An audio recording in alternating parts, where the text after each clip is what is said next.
وعلیکم السلام ورحمۃ اللہ وبرکاتہ۔ آپ نے سورہ روم کی آیت 41 کے بارے میں پوچھا ہے کہ اس کی ذرا وضاحت کر دیں۔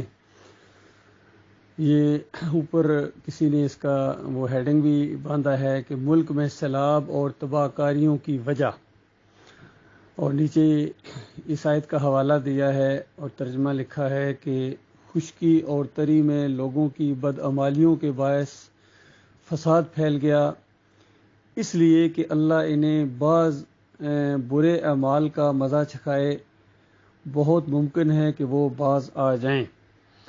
یہ صحیح بات کی طرف اشارہ کیا ہے جس نے یہ پوسٹ بنائی ہے، کیونکہ دنیا میں جتنی بھی یہ مصیبتیں بلائیں آتی ہیں اس کی وجہ یہی ہے۔ دوسری جگہ اللہ تعالیٰ فرماتا ہے لعلہم یرجعون وَلَنُذِیقَنَّہُم مِّنَ الْعَذَابِ الْأَدْنَىٰ دون العذاب الاکبر لعلہم یرجعون، کہ اس بڑے عذاب سے پہلے، یعنی جس کے بعد واپسی نہیں ہے، جس کے بعد توبہ نہیں ہے، ہم اس کو ذرا ہلکے عذاب کے یہ کچوکے لگاتے ہیں تاکہ ہماری طرف رجوع کریں۔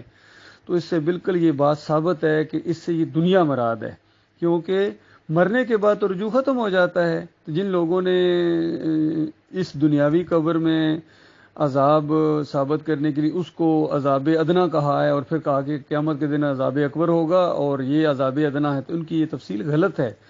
اوپر برزخ میں ہوتا ہے، قیامت سے پہلے بھی سب کچھ ہوتا ہے، لیکن اس کو عذاب اصغر نہیں کہا گیا ہے، یہ دنیا کے اندر عذاب کو کہا گیا ہے تاکہ رجوع کریں۔ تو رجوع تو مرنے کے بعد ہو نہیں سکتا ہے، تو یہ آپ سوچیں اس کے اوپر۔ تو اسی آیت سے پہلے جو آیت ہے اس میں یہ بھی ہے سورہ رومی کی کہ کل سیروا فی الارض فانظروا کیف کان عاقبۃ الذین من قبل کان اکثرهم مشرکین۔ تو پن پوائنٹ کر دیا کہ جب قومیں مشرک بن جاتی ہیں اس وقت اللہ کے عذاب کا کوڑا ان کے اوپر برستا ہے، کہ جب اجتماعی طور پر قومیں اللہ کے ساتھ شرک کرتی ہیں، مشرک بن جاتی ہیں۔ تو آج ہماری جو قوم ہے پوری دنیا میں یہی ہو رہا ہے، پوری دنیا کی عظیم اکثریت، یعنی خربوں میں کوئی ایک ہو جو مومن ہو، اصلی مومن جس کو قرآن اور حدیث کا مومن کہا جاتا ہے، باقی نہیں۔ ہر ایک جماعت، ہر فرقہ، اب ہندوؤں اور سکھوں اور دہریوں سے کیا گلے شکوے کیے جائیں، یہ اہل کتاب یہودیوں کے اندر شرک آ گیا، عیسائیوں کے اندر شرک آ گیا، حالانکہ نبیوں کو ماننے کا دعویٰ کرتے ہیں، اور بالکل اس آخری امت کے اندر تو پچھلی ساری قوموں سے زیادہ شرک آ گیا۔ یہود و نصارہ نے اگر نطفے کا واسطہ دیا تو انہوں نے براہ راست اپنے نبی کو اللہ کی ذات کے اندر شریک ٹھہرا دیا کہ نور من نور اللہ کا عقیدہ۔ اور یہ عقیدہ پیش کرنے والے کون ہیں؟ مجدد الفسانی۔ اس سے پہلے بھی صوفیوں نے کیا تھا، لیکن مجدد الفسانی نے اس کے اوپر سٹیمپ لگائی اور کہنے لگے کہ اللہ کے نور سے صرف ایک ہی ذات بنی ہے اور وہ ہے محمد صلی اللہ علیہ وسلم کی ذات۔ اور پھر عبدالحق محدث دہلوی، ان کے القاب دیکھیے اور ان کی کرتوت دیکھیے۔ عبدالحق محدث دہلوی لکھتے ہیں کہ ہاں بالکل صحیح کہا ہے مجدد صاحب نے، مسئلہ یہ ہے کہ جب نبی علیہ السلام کی ذات کو بنایا گیا اللہ کی ذات سے کاٹ کے تو تھوڑا سا نور بچ گیا تھا، اس سے ابوبکر اور عمر بنا دیے گئے۔ اس طرح انہوں نے نیلے پر تیلے پھینکتے گئے کفر و شرک کے اوپر، حالانکہ یہ نور ہے، یہ اللہ کی مخلوق ہے، اللہ نور کا نہیں ہے، اللہ نور کا رب ہے، نور کا خالق ہے۔ لیس کمثلہ شیء، اللہ کی تو کوئی مثال نہیں، کہاں سے مثال لاؤ گے؟ اس پوری کائنات سے جس چیز کی طرف تمہارا دھیان جائے گا وہ تو اللہ کی مخلوق ہے، اس لیے اللہ کے لیے مثالیں نہ گڑو، اللہ ایک ایک چیز کو جاننے والا ہے۔ تو اس طریقے سے جب قوموں نے شرک کیا ہے تو اس کے اوپر پھر اللہ نے اپنے عذاب کے کوڑے برسائے ہیں۔ تو اس آخری قوم کے اوپر خاص کر ان اہل کتاب یہ جو بن گئے ہیں، اگر یہ جو مسلک پرست ہیں اور کتاب کو ماننے کا دعویٰ ہے، کتاب وہی ہوتے ہیں جو کتاب کا دعویٰ کریں ماننے کا اور پھر ساتھ ساتھ شرک بھی کریں، ان کے اندر جب شرک آ جاتا ہے تو یہ جو قرآن کو ماننے کا دعویٰ کرتے ہیں یہ مسلمان، ان کے اندر اب چونکہ شرک آ گیا ہے تو فرقوں میں بٹ گئے ہیں، بریلوی بن گئے، دیوبندی بن گئے، اہل حدیث بن گئے، سلفی، نقشبندی، سہروردی، چشتی، قادری، گنے نہیں جا سکتے ان کے مسلک ایسے ایسے، اور فخر کرتے ہیں اس کے اوپر، اندازہ لگائیے۔ تو ایک لحاظ سے انہوں نے اچھا بھی کیا، کیونکہ جب یہ مسلم نہیں رہے ہیں تو اچھا کیا انہوں نے اپنی پہچان اپنے معاملہ دوسرا کر دیا تاکہ پتہ چل جائے کون سا مشرک. جس طرح قرآن کے اندر مشرکین کی پہچان کے لیے مکے والوں کو مشرک اس طریقے سے کہا جاتا تھا، پھر یہود و نصارہ کو علیحدہ، مجوسیوں کو علیحدہ، تاکہ پتہ چلے کون سا مشرک. تو آج پتہ چلے کہ کس مشرک کی بات ہو رہی ہے، بریلوی مشرک کی بات ہو رہی ہے یا دیوبندی مشرک کی یا اہل حدیث مشرک کی، سلفی مشرک کی یا حنبلی مشرک کی بات ہو رہی ہے، کس مشرک کی بات ہو رہی ہے. تو یہ ان کی علیحدہ علیحدہ پہچانیں ہیں. قادیانی مشرک، شیعہ مشرک، سارے علیحدہ علیحدہ بن گئے ہیں. ہر ایک کے عقیدے کے اندر خرابی ہے. تنظیم اسلامی ہو یا جماعت اسلامی ہو، کوئی اس شرک سے نہیں بچا ہے.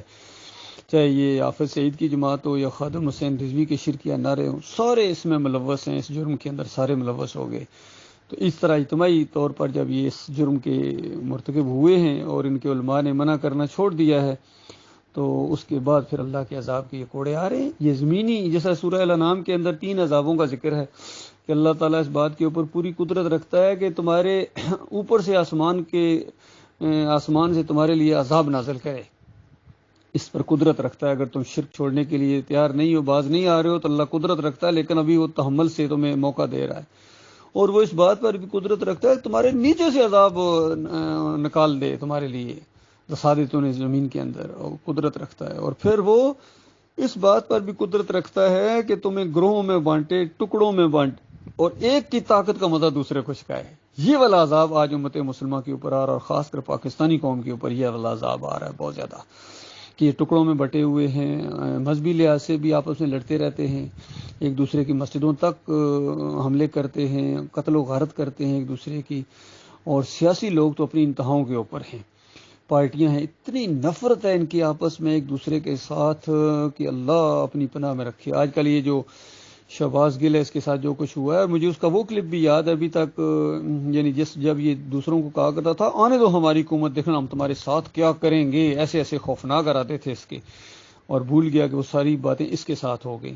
باقی جس انداز سے اس نے ملکی فوج کے خلاف الفاظ استعمال کیے، مناسب نہیں ہے یہ. اور پھر مجھے حیرانگی ہوتی ہے کہ یہ اتنا پڑھا لکھا پروفیسر ٹائپ آدمی اس طرح کے الفاظ بولے. تو اس کو تو اپنے کرتوتوں کی سزا ملی ہے، جو بھی ہے سب کو ملتی ہے، ایک دوسرے کو ان کو بھی مل رہی ہے. نواز شریف کو تھوڑی سزا مل رہی ہے، شہباز شریف کو بھی مل رہی ہے، سب کو مل رہی ہے، لیکن ان کو احساس نہیں ہوتا ہے. تو ایک طاقت میں آتا ہے، وہ دوسرے کو مارتا ہے، جیلوں میں ٹھونستا ہے، پھر دوسرے کو طاقت ملتی ہے، وہ ان کو جیلوں میں ٹھونستا ہے، مارتا ہے. تو یہ ساری جو سزائیں ان کو اللہ کی تعالیٰ کی طرف سے ہیں، یہ عذاب کی شکلوں میں سے ایک شکل ہے عذاب ان کے اوپر. تو اس کا ذکر کیا گیا اس آیت کے اندر کہ اللہ تعالیٰ تمہیں یعنی پوری طرح قدرت رکھتا ہے کہ تمہارے اوپر یہ عذاب اس طریقے سے نازل کرے. تو یہ بالکل صحیح کسی نے پوسٹ بنائی ہے، صحیح، لیکن صرف ایک اس نے اشارہ کیا یہ سیلاب کی تباہ کاریوں کا. باقی جو فرقہ بندی کی وجہ سے ان کو ایک دوسرے کے ساتھ لڑنے کی وجہ سے جو ان کو دیکھیے عذاب آ رہے ہیں، یہ بھی اسی کے اندر آتے ہیں. اللہ تعالیٰ ان کو سچی توبہ کی توفیق عطا فرمائے. مالک ان کو احساس پیدا ہو، ان کے اندر کچھ ایسے لوگ پیدا ہوں جو ان کو منع کریں. مسئلہ یہ ہے کہ جن کا کام تھا منع کرنا، وہ خود ملوث ہو گئے. یہ جتنے قائدین ہیں، چاہے یہ سیاسی لوگ ہوں، فضل الرحمان جیسے، اور دوسرے طاہر القادری اور طارق جمیل، مفتی تقی عثمانی، یہ سارے اس میں ملوث ہو گئے. چاہے یہ سیاسی ان کے لوگ ہوں، دوسرے شہباز شریف ہوں، نواز شریف ہوں، محمود قریشی ہوں، خود گدی کے اوپر بیٹھے ہوئے ہیں، خدائی کی گدی کے اوپر وہ بیٹھے ہوئے ہیں. عمران خان صاحب کے دائیں بائیں سارے ایسے بدعقیدہ لوگ ہیں، یہ خود بدعقیدہ ہیں، مزاروں کے اوپر سجدے کرنے والے، رکوع کرنے والے. اس وجہ سے اللہ کے عذاب آ رہے ہیں. جمہوریت بذات خود اللہ کا عذاب ہے. جمہوریت بذات خود اللہ کا عذاب ہے، جس کو کہتے ہیں کہ پاکستان کی جمہوریت جو ہے، یہ بقا جو ہے پاکستان کی، وہ جمہوریت میں ہے. اور سراج الحق صاحب نے تو کہہ دیا جمہوریت بہت بڑی اللہ کی نعمت ہے.